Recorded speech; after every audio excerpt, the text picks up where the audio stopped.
In my hands is the Xbox Series X. In my hands now is the PlayStation 5. But which one should you get, if you could even get one? Hello everyone, it's LowScarface609 and welcome back to my channel. So it's been about a year since the PlayStation 5 and the Xbox Series X was released into the wild, and they are still, to this day, very hard to get.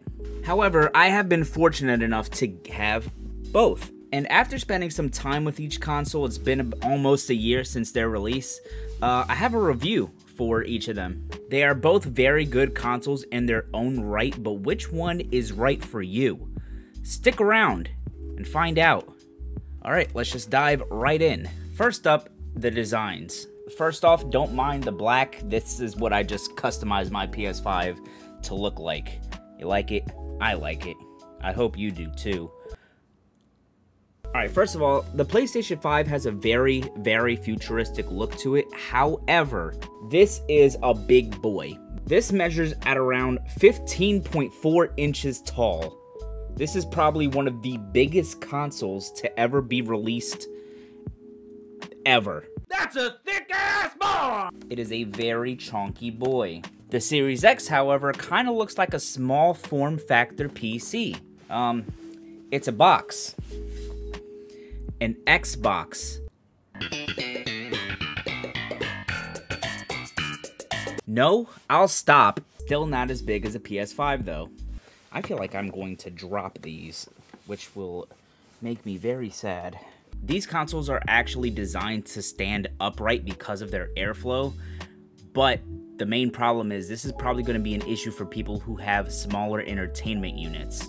The good news is you can lay both consoles on the side if you want.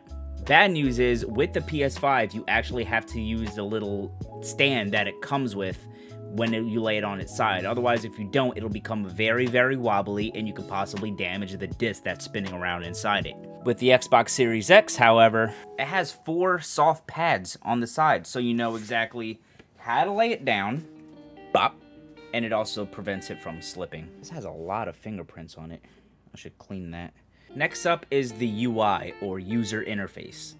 The Xbox Series X user interface is pretty much the same exact one as it is on the Xbox One. I'm not saying that's a bad thing, it's very intuitive, but it's the same thing. The PS5's UI is new, simple, and clean. Yeah, I did that. Compared to its predecessor, the PS4, it's now easier than ever to find the stuff you're looking for quicker.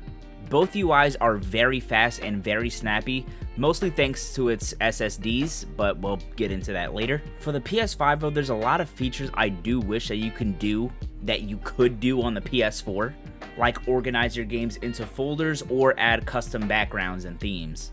Next up, let's talk about features. One of the biggest highlights for the PS5 is its DualSense controller. There's a lot of features packed into the DualSense controller that truly feels next-gen, such as the built-in mic that it has inside of it with the speaker, the haptic vibrations, and also the adaptive triggers. For games like Ratchet & Clank, for example, you can literally feel the haptic vibrations of every footstep, and when it's raining, you can literally feel the rain on the controller. It's kind of hard to explain, you gotta feel it to get the grasp the full concept of what I'm saying. There are some times though where I feel like it's a gimmick a little bit. Like sure, it's an amazing feature to have, it's cool, but there are some games where it just doesn't feel right for me personally. Like in games like Call of Duty Cold War, for example, I turned that off personally. I turned vibration off, I turned the adaptive triggers off. It's really cool to have, like I'll show you what it looks like now. But personally, for me, when I'm doing like a competitive FPS shooting game, that type of stuff is completely irrelevant to me personally. I do turn it on in story-driven games though, like a couple games that do take advantage is Ratchet & Clank, Spider-Man Miles Morales, Returnal, pretty much the first-party exclusive Sony games. The Xbox Series X has a couple cool features as well. Some of my favorites are called FPS Boost and Quick Resume. FPS Boost basically allows you to double a game's original frame rate.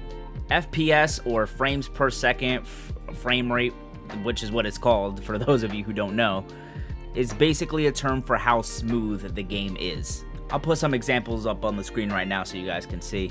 Most games like Call of Duty or sports games that require fast motion, they often have their games running at 60 FPS, and for games that don't, like GTA 5 for example, they run their games at 30 FPS on consoles at the time of this recording.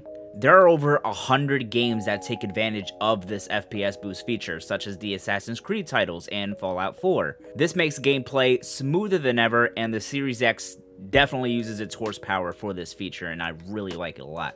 The PS5 has something like it, but they do have to be patched by the developers of certain games in order to reach that targeted frame rate.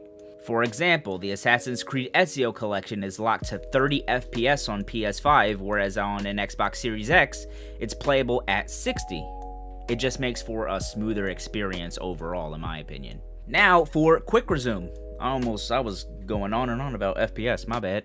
With Quick Resume, you can seamlessly switch between apps and games and continue immediately from where you last left off in as little as a second. It's really cool. I realized how amazing this was when I packed up my Series X and I went to a hotel room and I plugged it in, and as soon as I turned it on, I started up the Assassin's Creed Ezio collection, and it immediately left off exactly where I left off. As soon as I pressed the game, there was no loading times. I didn't have to start from the main screen. I just pressed the A button right here, and boom, I was ready to go in less than a second. That is nutty. And yes, you heard that right. It even works when it's unplugged. So if I were to plug this back in right now, I could pick it up exactly where I left off. Now it's time to talk performance. Games load up super fast thanks to their respective SSDs or solid state drives. Load times are virtually non-existent. In terms of graphics, I know a lot of people like to compete graphics. Oh, this game looks better, this game. Shut up. With these two, they look exactly the same. They look almost identical. Unless you're a little pixel peeping weirdo, you're not going to be able to tell the difference. However, there are certain games that the PS5 lags behind in terms of resolution.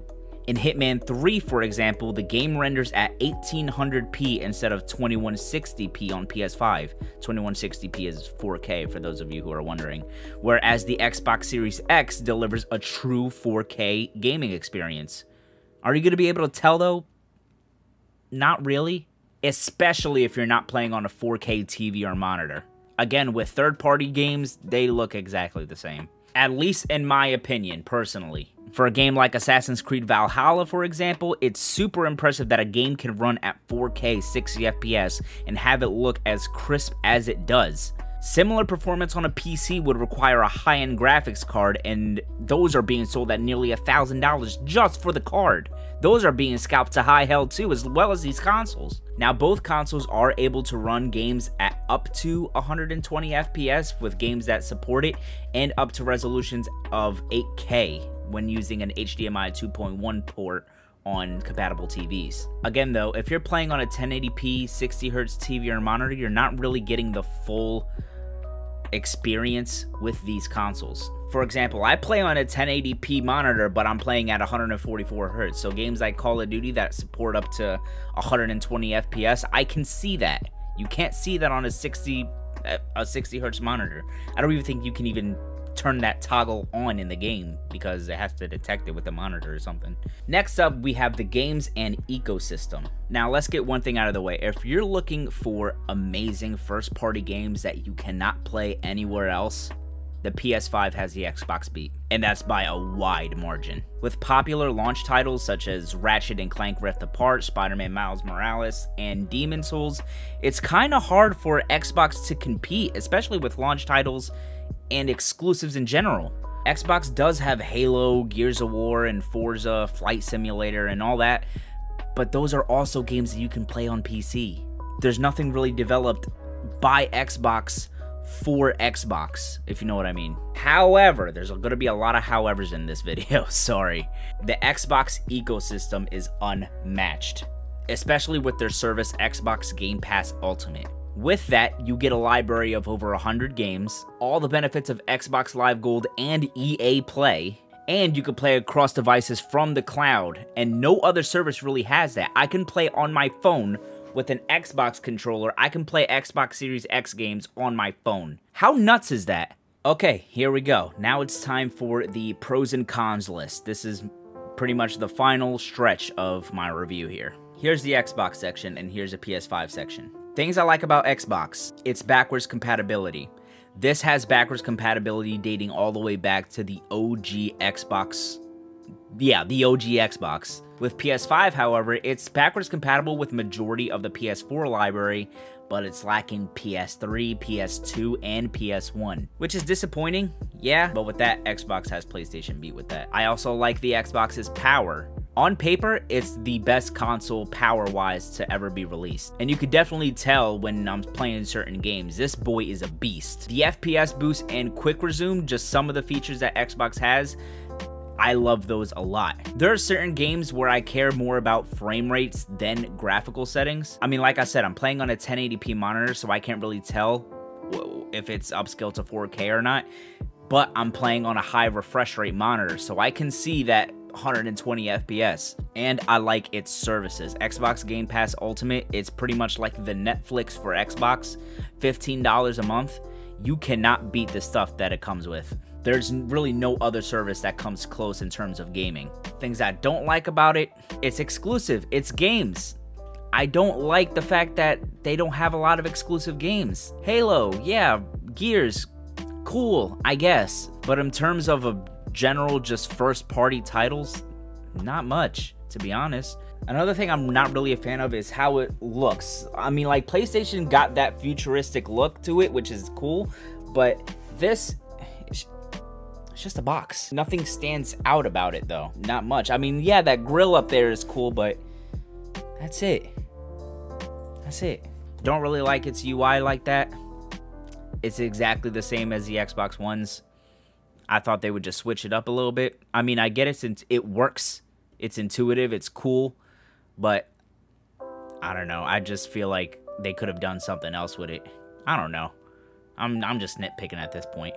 Now for the PS5 side. It's games. I love its game library. With all the first-party launch titles coming out, and especially with games coming out down the road, like Horizon, Forbidden West, I think it's called, Ratchet & Clank, Spider-Man, these are all great games. These are amazing, amazing games. And I feel like PlayStation has had Xbox beat for a while when it comes to that department. I like its UI. It's simple. It's snappy. It doesn't take that long to learn. It's easy to find stuff. Everything is labeled for you. It's cool. I like it. I like simplistic stuff. I like its DualSense controller. This is an awesome controller. Some people argue that it's a little big in your hands, but feels fine to me. Trackpad is big. I like the fact that it has a built-in microphone, so if you don't know where your headset is, or you just need to say something in a quick second, you could just press that button right there and just talk directly into your microphone, and the sound quality is actually pretty good. And again, likewise with the Xbox, I love its power. This thing is very, very powerful. With all the features that both of them have, like ray tracing, high refresh rates, high resolution up to 8K, that's nuts. Now for the things I don't like about it, this thing is huge. This thing is a big boy. I don't like how big it is. This is hard to carry around. This is, I mean, I know you wouldn't carry it around, but this is a big boy. I'm not sure if I like the size of this thing. And another thing I don't really like is the storage space. This is something I forgot to touch on. This only, on the box, it says it has 825 gigs of space. But when you set up everything and have the system install itself, you're only left with 667 gigabytes of storage compared to Xbox's 1 terabyte, full 1 terabyte, or like 900 and something. That means you can play Warzone, Cold War, and Demon Souls, and that's it. If you want to have it installed on your PS5. Because Warzone itself is like 200 gigs. Cold War is like 150. Games are just getting too big. They need to relax. All right, now it's time for my closing statements. Now it's time for So Long. Thanks for doing your part. You sure are fat. All right, so here's my verdict. Let's just get straight into the point. These are both very good, very powerful consoles. They're both amazing in their own right, so I'm going to streamline it like this. If you want an amazing library of first-party games that you can't play anywhere else, go for the PS5. If you want the best all-around ecosystem and just the all-around powerful console, Xbox. Go for Xbox. Or here's another idea. You can ignore everything I'm saying in this video and just play whatever console you like. Go for whatever your friends are playing. I have both consoles for specific reasons. I have the PlayStation to play exclusive games. I have the Xbox to play with my friends. Majority of my friends are on Xbox, and I like high frame rates too. Hopefully this video was informative enough for you to make a decision. Good luck getting one if you can. I know the holidays are going to be crazy this year because of the C-word disease that's going around with its this airline variant that I can't say the name of. And that's pretty much it for me today. Thank you guys so much for watching. If you enjoyed this video, please leave a like. It helps me out a lot, and it smacks the algorithm so it can, you know, point me on the top. Because this is like one of the first times I'm doing something like this. I never did an extensive review like this before. So if you liked it, let me know. And while you leave a like, make sure to subscribe if you want to see more stuff like this in the future. And yeah, I'll see you guys in the next video of whatever I make. Peace out.